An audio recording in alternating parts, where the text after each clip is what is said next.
Just in time for the holidays, the Dark Prince has gifted us with some Slaanesh-related information. We've got a small slice of battle gameplay and the full Slaanesh roster revealed. So we're going to go through the battle gameplay first. I'm going to highlight a few things, do some unit comparisons, and we'll talk about the full roster reveal after. So let's get straight into the video. We're first going to see the forces of Nurgle advancing through what appears to be a generic Chaos town. I would imagine that this is going to be what the Warriors of Chaos use as their town, since we did learn that the Warriors of Chaos may be a landed faction. At least certain Warriors of Chaos factions will own settlements. Now, though, we see the lands of Slaanesh, all sorts of horrifying things.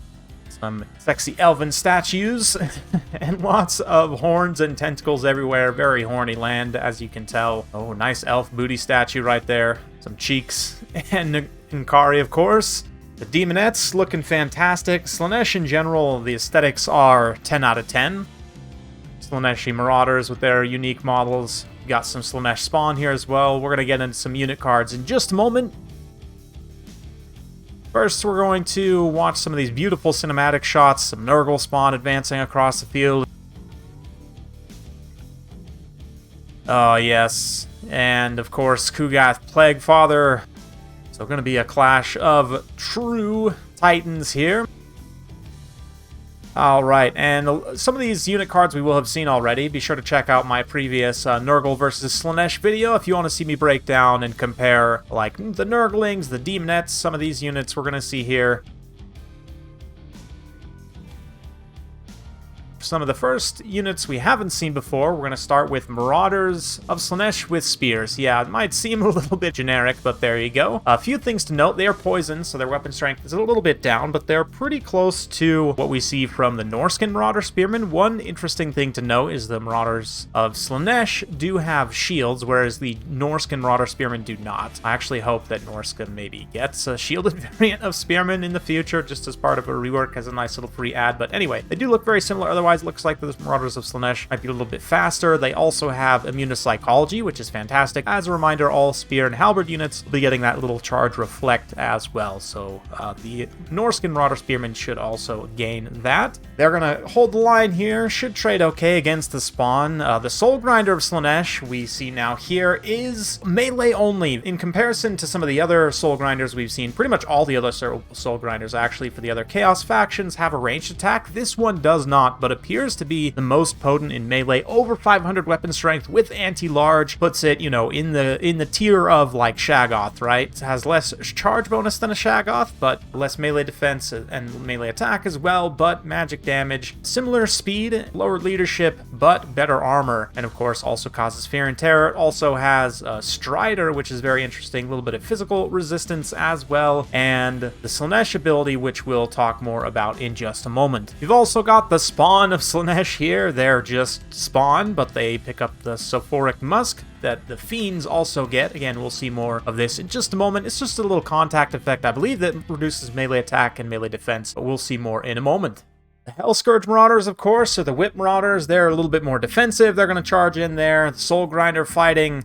Nkari's stats are quite impressive. Only 5 armor is hilarious, but 100 speed with 70 attack, 60 defense, 520 weapon strength. I mean, in terms of attack and defense stats, this is on the tier of a top-tier combatant like Imrik on the Star Dragon. A little bit less weapon strength and charge bonus, but again, 100 speed on the ground is ridiculous for this tier of monster, making Nkari by far the fastest. I would imagine the Exalted Keeper of Secrets is going to have somewhat similar stats, but still very impressive. Although that 5 armor means that Nkari's gonna hate low-tier missile spam, which I think Slaanesh just generally will. Nice Lash of Slaanesh spell gonna be used here. Looks like more of a cone wind attack rather than a pillar or column wind attack like Penumbral Pendulum, but still looks pretty decent. Beast of Nurgle just mixing it up, having a grand old time. No new cards yet, but the speed of Slaanesh does allow them to cycle charge, and you're going to see the Creative Assembly employee who's recording this attempt to disengage and re-engage, what we would call in the multiplayer community cycle charging, right?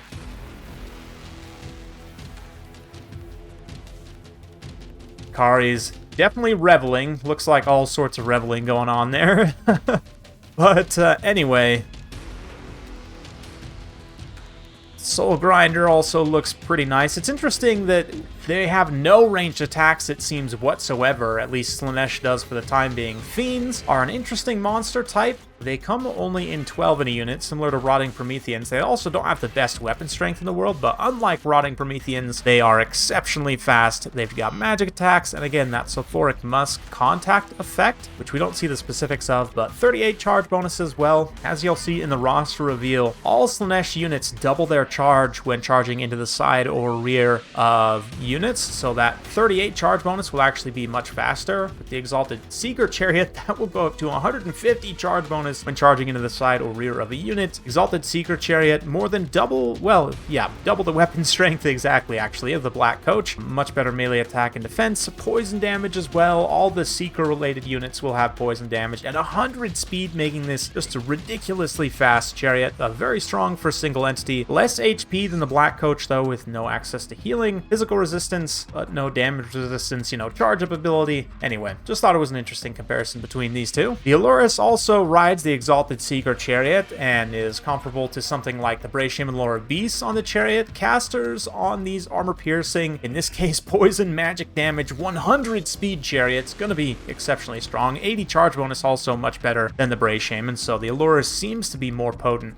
Just overall, better sustained attack and defense stats as well. Much lower armor. You'll have to be careful of that, but that 100 speed is just absolutely ridiculously strong. Slaanesh will be on average the fastest faction in the game, I think, so protecting like infantry skirmishers against them will be very tricky. It does seem like Slaanesh will be somewhat weak to missiles overall, with lots of low armor light units, so that low tier missile fire, you'll need to get in and disrupt and try and break those units as quickly as possible. Side and rear charging, of course, with that ability. I forget the name. We'll see it here in just a second with the roster reveal. But you're definitely going to want to get good tactical positioning. So in the hands of a skilled player, I do think Slaanesh looks really strong. The hellstriders here are a very interesting light cavalry unit. Immune to psychology with Vanguard deployment. They've got somewhat similar stats to something like Centaurs, but they come with an anti-large bonus. We don't see exactly how much this is, but that is pretty substantial, even if it's only like a +8 or something. I mean, that does make a pretty significant difference in light cavalry fights. So they might be probably the best light cavalry in the game. It depends on how much they cost. My guess is somewhere in the 700 to 800 cost range. Maybe a little more, hard to say, but definitely not as low as something like Dark Riders. We also see another variant here of the Hellstriders with Hell Scourges. This is a more defensively focused unit, again, with poison attacks, but with 36 melee defense, 32 attack, still 40 charge, so they're more charge-oriented than something like Nehakar Horsemen, but also, again, sort of stilted more towards sustained combat rather than having the anti-large bonus of the other Hellstriders. I do think the anti-large ones will generally be more useful against most factions, but this is probably the variant to take against like Dwarfs or Skaven, for example, right? Depends quite a bit on the cost, but those light, fast attack at 110 speed with poison, or only 100 speed in the case of the Seekers. These are the Hellstriders, essentially being whatever that beast is called, being ridden by demonettes, so they pick up armor piercing damage. Definitely look better than Centaurs with great weapons. Again, that 40 charge goes up to 80 when charging in the side or rear, so keep that in mind. Great melee attack and defense stats. I'd imagine these Seekers of Slaanesh are going to be fairly expensive. Might be the most expensive light cavalry in the game. We'll have to see, but certainly more expensive than something like Centaurs with great weapons. And that's pretty much all the cards we're going to see, so now we just get to bask and revel in the glory of Slaanesh as the Dark Prince's forces push back the foul beasts of Nurgle. A little bit of uphill charging, but again, you can see the Creative Assembly employee doing their best to disengage, re-engage, get some nice cycle charging, and that will be the name of the game. Hit and run attacks to the nth degree. So if you enjoy playing Rush Wood Elves, yes, there are some people who enjoy playing Rush Wood Elves, that super fast, very squishy blitz attack. You're really going to enjoy Slaanesh as well. It's going to be that absolute definition of a glass cannon, rewarding good positioning. Conversely, when you're up against Slaanesh, it'll be tricky to try and kite them with missile units of any kind. Your skirmish cavalry really isn't fast enough to get away from 120 210 speed light cavalry. I do think that a massive presence and overwhelming kind of critical mass of shooting could be enough to overwhelm Slaanesh, but it definitely will be interesting. Again, in the hands of a very skilled player, I think Slaanesh is going to be ridiculous, but definitely will take some micro to use effectively. Looks amazing. Again, 10 out of 10, if not 15 out of 10 to all the artists, animators, and everyone else. Things look amazing. I really can't wait to get my hands on it. Let's go ahead and talk about the rest of the roster now. I'll try and edit in some images of some of these other units that we've seen. Starting with Ankari, who we saw there, just to drill down more specifics on abilities. Ankari has a passive, Harvester of Souls. Anytime a unit is destroyed nearby, he gets healed. I don't know exactly what that means when a unit is destroyed, if that means a unit has to be completely eliminated. If that's the case, then against like undead or demons, where units will consistently crumble, if Ankari's nearby, you will probably get a lot of healing in those matchups, but it could be trickier to use against mortal units when they're fleeing if, let's say, you have to actually completely wipe the unit out. It actually can be surprisingly difficult in some circumstances. Anyway, Willing Prey is an activatable ability, a generous debuff for Ankari to grant an enemy unit, and then Wit Stealer Sword is an active ability, significantly improves Ankari's base weapon damage and armor-piercing weapon damage, so a nice self-augment there. The Exalted Keeper of Secrets, which we saw in the Nurgle versus Slaanesh video previously, again also has access to Lore of Shadows or Lore of Slaanesh. Big armor-piercing, beating monster, very fast, so not too much else to talk about there. One note though, all the Exalted Demon Lords, so that's the Exalted Keeper of Secrets, the Exalted Lord of Change, the Exalted Bloodthirster, etc. Those top-tier demon lords are only recruitable via special means in campaigns, so your regular lords from your recruitment pool will have to be the Heralds, which brings us to the Herald of Slaanesh. Once again, we've got Lore of Slaanesh and Lore of Shadows. For mounts, they've got the Steed of Slaanesh, the Seeker Chariot, and the Exalted Seeker Chariot. Depending on cost, Caster Chariot Lords tend to be very strong in certain matchups, so I definitely look forward to seeing these guys in action. They also have access to one of 3 Locus abilities: Grace, a ward save that greatly improves melee defense and physical resistance; Swiftness and Augment, which greatly improves charge bonus, speed, and charge speed; or Beguilement, a hex which reduces leadership and melee defense. We'll have to see which one of those is best, how they're available for multiplayer. All that will come in the future. For heroes, we've got the Allures. This is the one we saw in video just now. The hero level demonette. Once again, same mount options, same magic options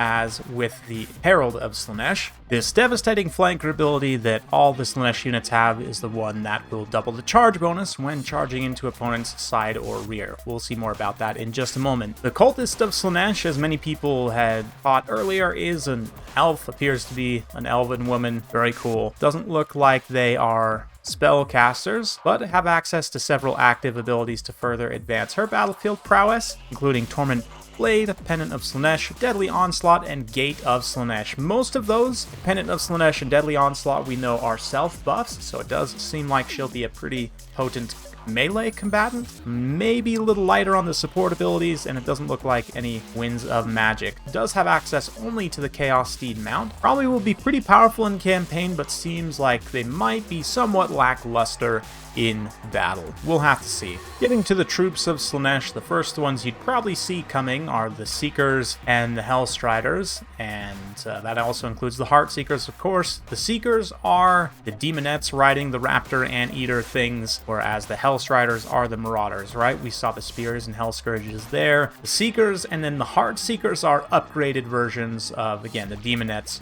riding the steeds of Slaanesh. Heartseekers do have a passive, Soul Scent, which provides significant increased armor piercing and melee attack when they're nearby an enemy unit, which is wavering, so it does appear that Slaanesh likes to get in there, break units with shock damage as quickly as possible, and overwhelm with uneven fights. Very much the hit and run style, and these excellent light cavalry will definitely help with that. Speaking of fast attack, the Exalted Seeker Chariot, the single entity chariot we saw there, is friggin' it's ridiculously wide. Imagine trying to park this thing. Yeah.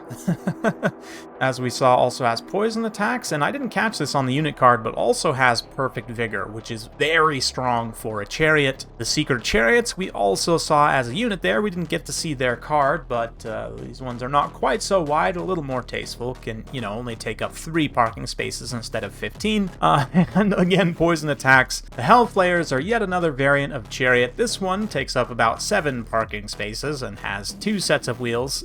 It also comes with the Soul Scent passive. Of course, we've also got Slaanesh Furies. They're Furies that also have devastating flanker, so should be great at, once again, side and rear charging. Marauders of Slaanesh, we've seen swords, I guess if you can call them that, spears, and the Hell Scourges. They all have immune to psychology, which does give them a pretty clear advantage over a lot of other low-tier troops. We'll have to see how much they cost, but probably in the realm of other Marauder types. Demonettes of Slaanesh come in a regular and exalted variant, with, of course, the exalted having upgraded stats. Great armor piercing damage, some of the fastest infantry in the game. Demonettes will be a potent force on any battlefield. Once again, we see that the exalted Demonettes also pick up the Soul Scent. Keeper of Secrets is the greater demon of Slaanesh, of course. We've seen the Ninkari and the Lord level variant already, but for a unit level variant, you also get a couple of spells. 2 spells to be exact from Lord Slaanesh, plus the devastating flanker, of course. Great mix of speed and melee stats. You won't want this thing to get caught into prolonged combat engagement, but you should be able to effectively cycle charge with that mobility. Fiends of Slaanesh, we saw their unit card already. Not too much more to talk about here, other than the fact that this unit looks ridiculously amazing. Soul Grinder of Slaanesh, again, we saw that for whatever reason they've decided this is the only non-ranged variant, but probably the best variant of Soul Grinder in melee. Spawn of Slaanesh, once again, they don't actually talk about it, I think, at all in this reveal, but they do get the Sulfuric Musk that the Fiends get access to as well. That'll do it for the Slaanesh roster. Looks super interesting. I think I've said pretty much all I need to about their playstyle. Definitely looking forward to getting my hands on them. They will be a lot of fun to play as, but they're going to require some precise micro, which for me can be a struggle sometimes. Anyway, hopefully you all enjoyed this. If you like this sort of content, be sure to like, subscribe, hit that bell notification button. Every time I upload a new video, you'll be notified. Thanks again. See you next time.